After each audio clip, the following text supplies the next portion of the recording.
बिस्मिल्लाहिर्रहमानिर्रहीम। अस्सलामुअलैकुम नाज़रीन, मैं हूं मोहम्मद ज़ुबैर और मेरे साथ मौजूद हैं वजीहा ज़ुबैर। नाज़रीन, हम बहुत सारे लोगों की जब काउंसलिंग कर रहे होते हैं तो हम उन्हें एक ऐसी टेक्निक सिखाते हैं जिनसे उनके रिश्ते में बहुत ज़्यादा जोश व खरोश और मोहब्बत बढ़ जाती है। अच्छा, वो टेक्निक क्या है? वो सिंपल सी टेक्निक है, वो है सवाल करना। जिन लोगों को अपने शरीक हयात से सही सवालात करने आते हैं वो अपनी और उनकी ज़िंदगी को बहुत खूबसूरत और खुशगवार कर देते हैं, और जिन लोगों को ये काम नहीं आता वो अपनी और उनकी ज़िंदगी को बुरी तरह ख़राब कर देते हैं। बिल्कुल ऐसा ही है। यानी किस तरह के सवालात करते हैं वजिया? जैसे हमने बात की, हम काउंसलिंग कर रहे होते हैं तो हम लोगों को ट्रिक्स देते हैं। ये ट्रिक देने की ज़रूरत हमें क्यों पेश आती है? पहला सवाल तो यही है। देखें, जब हम ख़वातीन से बात कर रहे होते हैं, उनसे पूछते हैं कि मामलात आपके सही क्यों नहीं चल रहे हैं, वो कहते हैं टाइम ही नहीं है बात करने का, वो बात ही नहीं करते। मैं चाहती हूँ बैठ के बात करें, वो बात नहीं करते हैं। अच्छा, फिर मेरा सवाल होता है कि आप किस तरह के सवालात करती हैं उनसे? किस तरह की बातें करती हैं? बिल्कुल। तो मैं उनसे पूछती हूँ कि आप किस तरह की बातें करती हैं उनसे, कि उनका इंटरेस्ट नहीं होता। तो बताती हैं कि हमारी यही बातें होती हैं कि बच्चों को स्कूल लेके जाना है, बच्चों को स्कूल से लाना है, किस टाइम पर आप लेकर आएंगे, मुझे ये सामान कब ला कर देंगे, मुझे फ़लाँ जगह जाना है वहाँ कब लेके जाएंगे, मुझे मार्केट जाना है मार्केट कब लेके जाएंगे, आपने उसके पैसे अभी तक नहीं दिए हैं, वो पैसे दे दें आप, मुझे पैसों की ज़रूरत है। यानी कि सवालात सारे इस तरह के होते हैं। मैं उन ख़वातीन से कहती हूँ कि आप सोचें, अगर आपके शौहर भी आपसे आके जो बातें करें वो सिर्फ यही हों कि आज पता तुमने क्या किया, इस टाइम तुम क्या कर रही थी, तुमने वाला काम कर दिया, तुमने बच्चों का वो काम किया, तुमने मेरा वो काम किया, तो सोचें रिश्ता तो और ख़राब हो जाएगा आप लोगों का, बोरिंग हो जाएगा। बिल्कुल अच्छा, बोरिंग हो जाएगा। What a boring people. अच्छा, देखिए, रिश्ता बोरिंग तो हो जाएगा, लेकिन और ज़्यादा जो ख़तरनाक सूरत हाल होती है, यानी औरत को जिन मौज़ूआत पे बात करना कतई पसंद नहीं है, मर्द अगर उसी के बारे में पूछ गछ करते रहे कि तुम्हारी अम्मा ने क्या कहा, उनसे क्या बात हुई, ये लड़की कहेगी कि आपको पता है आपकी अम्मा ने क्या किया आज तुम्हारी बहनों ने क्या कर दिया, ये लोग आपने ये बातें करना शुरू कर दी, तो फिर क्या होगा? रिश्ते और ज़्यादा ख़राब हो जाएंगे। अच्छा, ये तो हम भी काउंसलिंग की बात कर रहे हैं। हम देखते हैं कि जब हम जाते हैं कहीं खाना खाने बाहर जाते हैं, वो जगह तो ऐसे होते हैं कि आप आगे खाली इंजॉय कर रहे होते हैं, लेकिन हम वहाँ भी ये मसला देखते हैं कि ख़वातीन वहाँ बैठ के भी यही बात कर रही होती हैं, ये पता है आपकी माँ ने आज क्या किया, पता है आपकी बहन आई थी उसने क्या किया आज। ये सबकी बातें बहुत गौर से सुनती है, कहीं भी जाती है ना तो ये बातें बड़े दिल लगा के सुनती है। तो आवाज़ें आ रही हो तो क्या करें फिर? नहीं, वैसे भी आप जहाँ बैठे हो तो आपको इर्द गिर्द की बातों को नोट करना चाहिए, अच्छी बात होती है। हमारे अब्बू कहते थे इनके कान बहुत बड़े हैं। खैर, आज क्या सोच के आप बैठे हैं?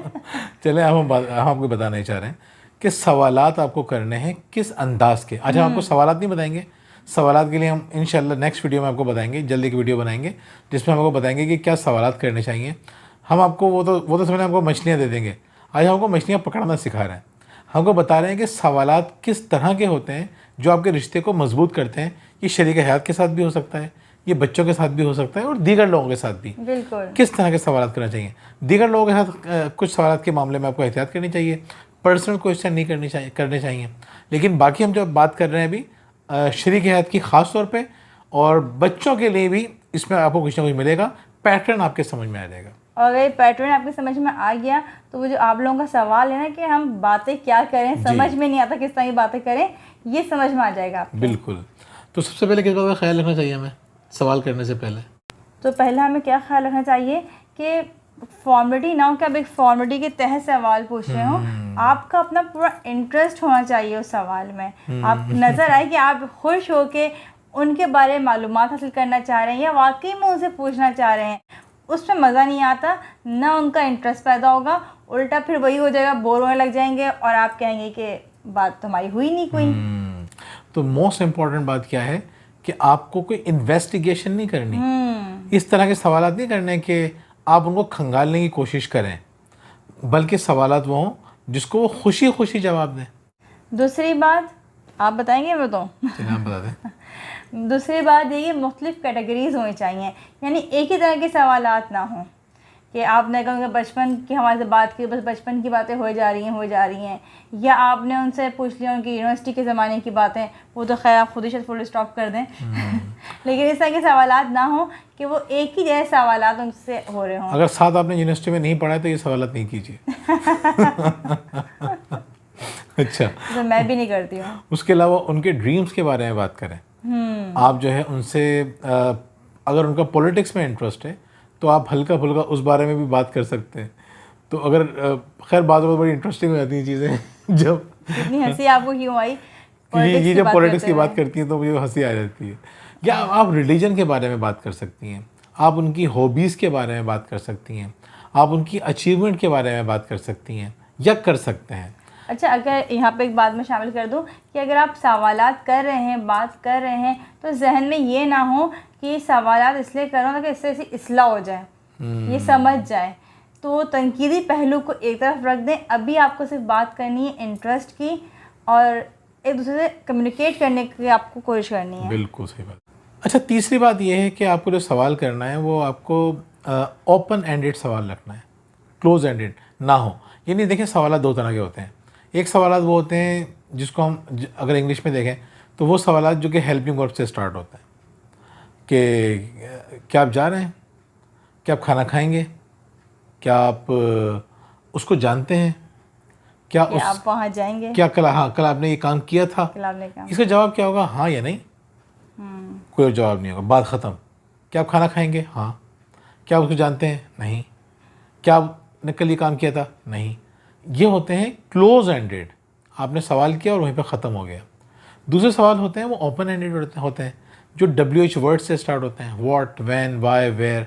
यानी आप वहाँ कब जाएंगे, आप उसे कैसे जानते हैं, आप ये सवाल क्यों पूछ रहे थे, क्या आपने ये सवाल पूछा था, नहीं। आपने ये सवाल क्यों पूछा था, और इस पर एक डिस्कशन होगी। क्या आपको अपना बचपन याद आता है, नहीं। आपको बचपन की क्या बात सबसे ज़्यादा याद आती है, अब इस पर एक डिस्कशन होगी। यानी आपको इस बात का ख्याल रखना है कि सवालात ऐसे ना हो कि एक दो लफ्ज़ में ही गुफ्तगू ख़त्म हो जाए, बल्कि कोशिश करें कि उस सवाल के अंदर आपके पास कुछ डिटेल्स होनी चाहिए। नेक्स्ट क्या होना चाहिए भैया? नेक्स्ट मेरे ख्याल में जो होना चाहिए, तो मैं बात जो सोच रही हूँ वो ये होनी चाहिए कि इन सवालात से पहले आपको ये ख्याल रखना है कि जिससे आप सवालात पूछ रहे हैं उसके पास इसका जवाब देने का टाइम है भी या नहीं। यानी वो अपने किसी अहम काम में मसरूफ़ हैं और आपने कहा नहीं भैया मुझे तो आप जवाब दें पहले, मैं सवाल तैयार किए हैं। वो कहीं जाने के तैयार हैं और आप उनको लेके बैठ गई, नहीं आपने जवाब देना है। या आपकी वाइफ हैं, वो किसी घर के काम में बहुत बिजी हैं, बच्चे तंग कर रहे हैं और आप कहें भाई मुझे इसका जवाब दो, इसका जवाब क्या होगा, तो वहाँ पे मज़ा नहीं आएगा। जब सामने वाला सुनने के तैयार नहीं है, जवाब देने के लिए तैयार नहीं है, तो कैसे मज़ा आएगा फिर आपको। बिल्कुल, तो ये ख्याल रखिए कि उसके पास टाइम हो गई, जाने वाला है, आपने पकड़ लिया, ऐसा नहीं। आप ऐसे मौके पे सवाल करें कि और फिर आपको पता होना चाहिए कि इन सवालात की लेंथ क्या है, ये सवालात कितनी देर तक हो सकते हैं, कितनी लंबी डिस्कशन हो सकती है। तो अगर आपके सवाल, और फिर ये कि देखें सवालात करके उसके अंदर इंगेज होना है, आपको क्रॉस क्वेश्चन करना है, मज़ीद उसमें सवालात निकालने हैं, उसमें इंटरेस्ट लेना है। तो इन सवालों को ऐसा नहीं कि इनको आप डेड क्वेश्चन बना दें, बल्कि उन सवालात के अंदर मज़ीद सवालात पैदा कीजिए और उसमें दिलचस्पी लीजिए। अच्छा, हम जब कोई सवालात के बारे में बात करते हैं, हम लोग भी अपनी ज़िंदगी में अपनी ज़िंदगी को लाइवली रखने के लिए बड़े इंटरेस्टिंग सवालात पूछते हैं। तो लेकिन इसमें एक बड़ी अहम बात ये होती है कि उन सवालात के जवाब हम ख़ुद भी पहले जानते हैं कि ये हमारा सवाल है और इसका जवाब हमें पता है कि हमारा जवाब ये है। तो अब आप सामने वाले से पूछिए। मिसाल के तौर पर मैं इनसे कोई सवाल पूछूं, ये सब आप बताएं पहले अपने बारे में, तो अब मैं बोलूँगा यार मैंने तो अपने बारे में सोचा ही नहीं है, यानी आपने अपने बारे में सोचा नहीं। मैं पूछूं यार आपकी ज़िंदगी का मकसद क्या है, ज़िंदगी में क्या करना चाहती हो भाई, तो ये कहेंगे अच्छा आप बताएं कि आप क्या करना चाहते हैं। तो मैं कहूँगा दो ऑप्शन है, मैं बता दूंगा मैं ये करना चाहता हूँ, या मैं ये कहूँगा भाई पहले मैंने सवाल पूछा है, मुझे जवाब दें, मुझे तो अपना जवाब पता है, मैं इसके बाद दूंगा। तो ये है कि आपके पास उन सवालात के जवाब होने चाहिए। आप ये ना कहें कि नहीं मैं खुद तो सोचा नहीं इस बारे में, मैंने खुद तो सोचा नहीं है, तो मुझसे पूछने की फिर क्या ज़रूरत है। तो ये कि सवालात आप इस तरह से रखें कि आपने उसको ख़ुद भी जवाब दिए हों। अच्छा, सवालात बहुत गौर करना है आपको सवालात की तैयारी से पहले, क्योंकि बाज़ औक़ात एक एक सवाल बहुत कीमती होता है। यानी एक सवाल इंसान की ज़बरदस्त तरीके से उसकी इस्लाह भी कर जाता है, उसको खुश भी कर जाता है, उसको जैसे मिसाल के तौर पर मुझे याद है कि जब हमने अपनी परवरिश किताब के अंदर जो सवालात डाले थे, तो अपनी वालदा से सवालात पूछे, तो मैंने अम्मी से पूछा कि आपका जो स्कूल था वो कैसा था। तो अब अम्मी जो है वो उनकी आंखों में आंसू आ गए, इस सवाल के ऊपर, क्योंकि वो मुझे पता था उसका जवाब क्या है, मैं जानता था, अम्मी ने कभी हमें बहुत पहले बताया था। तो जो है बताती हैं कि जब हम स्कूल जाया करते थे तो रास्ते में बहुत सारे दरख्त आया करते थे, बागात जैसे आते थे, और हम परिंदे होते थे, कोयल की आवाज़ आती थी, हम उनका मुकाबला, हम उनसे एक कंपटीशन होता था कि कोयल की आवाज़ आई, हमने जवाब दिया, फिर वहाँ से आई, फिर हमने जवाब दिया। तो हम सहेलियाँ इतना इंजॉय करती थीं, इतना मज़ा आता था। जब अम्मी ने वो वक्त याद किया ना तो वो बड़ी एक्साइटेड हो गई। तो वो एक बड़ा इमोशनल सीन था हमारे लिए। तो देखें, बाज़ औक़ात एक एक सवाल किसी को बहुत बुरी तरह मूव कर देता है, उसको जो है वो उसके अंदर जो है वो एक क्या कहना चाहिए, पुरानी याद ताज़ा कर देता है। बिल्कुल, पुरानी यादें ताज़ा कर देता है।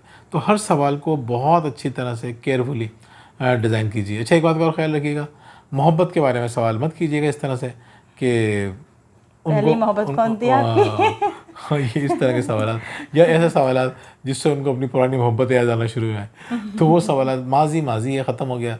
तो अब आपको जो है हाल में जीना है और मुस्तकबिल को खूबसूरत बनाना है। कुछ बेवकूफ़ियाँ सब करते हैं हम लोग, उसको बाज़ औक़ात मोहब्बत का नाम दे देते हैं, कभी किसी और चीज़ का नाम दे देते हैं, तो और फिर उसकी वजह से हम अपनी या दूसरों की ज़िंदगी भी ख़राब कर लेते हैं। और बाज़ ख़वातीन का शौक़ भी होता है माजी कुरेदने का, कि वो पूछती रहती हैं अच्छा कौन थी, कैसी थी, पर जितना आप पूछेंगी आप वो इतना सोचेंगे उसके बारे में, जहन खुद जाएगा, जाहिर सी बात है। तो इस बात का भी आपको ख्याल रखना है। तो नाज़रीन, वैसे आप कुछ कहना चाहेंगे एंड में? बिल्कुल, एक बात मेरे जहन में थी, क्योंकि जब हम भी सवाल करे तो एक गलती हमसे ही हुई थी कि उन्होंने एक जवाब दिया तो मैं आगे से कहने लगी नहीं ऐसा तो नहीं था, आपका जवाब तो इस तरह का हो चाहिए था, आपने वो वाली बात याद नहीं की, आपने वो वाली बात नहीं बताई। तो हादिया हमारे साथ बैठी हुई हंस रही थी। हादिया कहने लगी मामा एक बात ये भी थी कि जब कोई जवाब दे तो उसके जवाब को सुनना है, आगे तनकीद नहीं करनी या उससे ये नहीं कहना नहीं आप गलत बात कर रहे हैं, बात तो असल में ये थी, आपको तो ये जवाब देना चाहिए था। बात करने वाले को अपनी बात मुकम्मल करने देनी है। मतलब उन्होंने कहा कि आपकी ज़िंदगी का सबसे बेहतरीन टाइम कौन सा था? मैंने कहा बहुत सारे टाइम थे। तो मैं फैमिली के हिसाब से कौन सा यादगार वक्त था आपका?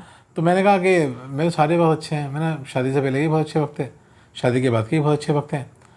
कुछ टाइम था जो मेरा थोड़ा सा डिस्टर्ब गुजरा, तो वो मैंने इनको एक दो चीज़ें याद के दिलाई, मैंने तस्करा कर दिया सरसरी तौर पे।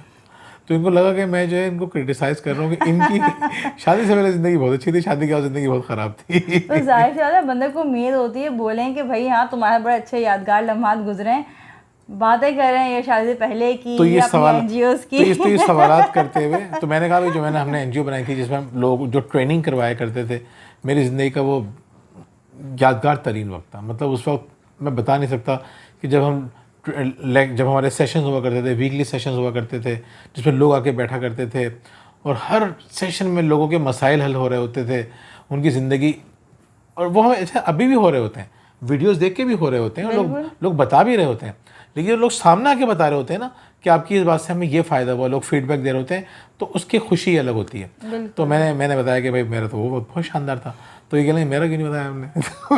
असल में मैंने फैमिली मेम्बर, सही है, फैमिली मेमोरी आपकी कौन सी थी यादगार? तो ये हरकत नहीं कीजिएगा आप लोग कि एक बंदा जवाब देती है, गलत जवाब दिया, आप इसको एंजॉय कीजिए, एक्सपेक्टेशन रख के मत बैठिए कि आपकी तारीफ होगी, इनकी वरना बड़ा आपको अफसोस होगा। बहुत अफसोस होगा, क्योंकि बाज़ औक़ात इंसान को कुछ बहुत कीमती बातें याद नहीं आती, एक नॉर्मल सी बातें याद आ जाती हैं, तो आप समझते हैं कि इसकी ज़िंदगी में इन्हीं चीज़ों की ज़्यादा अहमियत है, उसकी अहमियत ही नहीं है। बाज़ औक़ात दिमाग नहीं जा पाता, तो इस पर भी हम बात करेंगे। बाज़ औक़ात तो हमें ऐसी चीज़ें याद आ जाती हैं जो इतनी बड़ी थी, उनको फरामोश करके बैठे थे, सबके साथ होता है।